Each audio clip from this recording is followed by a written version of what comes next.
दोस्तों नतीजे आ चुके हैं और Indian national developmental inclusive alliance यानी कि जो इंडिया गठबंधन है जो कि एनडीए के खिलाफ लड़ रहा है, जो कि भारतीय जनता पार्टी के खिलाफ एक विकल्प जनता के सामने प्रस्तुत कर रहा है, उस इंडिया गठबंधन ने यह सुनिश्चित किया है कि जो उपचुनाव हुए हैं, जो 6 राज्यों की 7 विधानसभा सीटों के लिए उपचुनाव हुए हैं, उसमें से ज्यादातर सीटों पर इंडिया गठबंधन को जनता ने चुना है। तो परिणाम अभी से आने लगे हैं, रिजल्ट्स जो है वो भी हम देखेंगे। पहले देख लेते हैं सीटें कौन कौन सी थी। सीटें थी ये घोसी उत्तर प्रदेश की सीट, डुमरी झारखंड की सीट, पुथुपल्ली केरला की सीट, धूपगुड़ी बंगाल की सीट, बक्सानगर त्रिपुरा की सीट, धनपुर त्रिपुरा की सीट, बागेश्वर उत्तराखंड की सीट।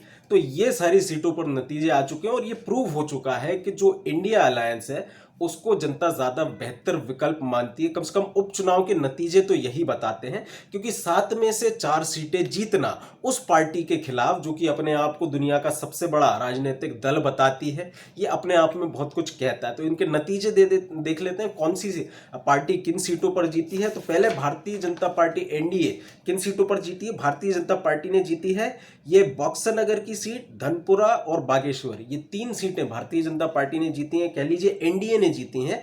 इंडिया ने कौन सी 4 सीटें जीती हैं? इन्होंने जीता है घोसी उत्तर प्रदेश। ये महत्वपूर्ण क्यों हो जाता है, पहले उसके बारे में बात करेंगे। पहले सीटें देख लेते हैं। घोसी, डुमरी, पुथुपल्ली और धूपगुड़ी, इसमें से घोसी सबसे ज्यादा महत्वपूर्ण क्यों हो जाती है? वैसे तो सभी सीटें जो जीती हैं उनका अपना एक कैलकुलेशन है, लेकिन ये घोसी उत्तर प्रदेश की सीट इसलिए ज्यादा महत्वपूर्ण है क्योंकि नॉर्थ इंडिया की जो सीट्स हैं वहां पर इंडिया अलायंस जो है, जो हिंदी भाषी राज्यों में, उसमें से उत्तर प्रदेश सबसे बड़ा राज्य है, सबसे ज्यादा सीटें वहां से लोकसभा की आती है। और वहां जीतना, भारतीय जनता पार्टी की डबल इंजन की सरकार रहते हुए जीतना, यह बताता है कि भारतीय जनता पार्टी की केंद्र और राज्य सरकार के खिलाफ जो एंटी इनकम्बेंसी है उसके खिलाफ जनता ने यह वोट दिया है। तो क्या इसका परिणाम 2024 के परिणामों में परिलक्षित होगा? बिल्कुल होगा, क्योंकि जो जीत की रफ्तार इंडिया अलायंस की है, जिस तरीके से एक बड़े जनसमूह को अपने साथ लेकर के ये चल रहा है, तो ये कोई हैरत की बात नहीं होगी कि ये परिणाम ऐसे ही परिवर्तित होंगे लोकसभा के चुनाव में भी, मुख्य चुनाव में भी, और आने वाले विधानसभा के जो चुनाव है वहां पर भी इंडिया अलायंस अपने अलायंस के रूप में आगे बढ़ता दिखेगा।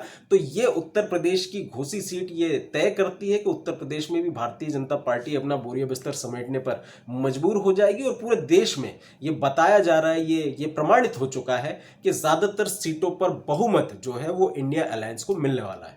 बहुत बहुत धन्यवाद।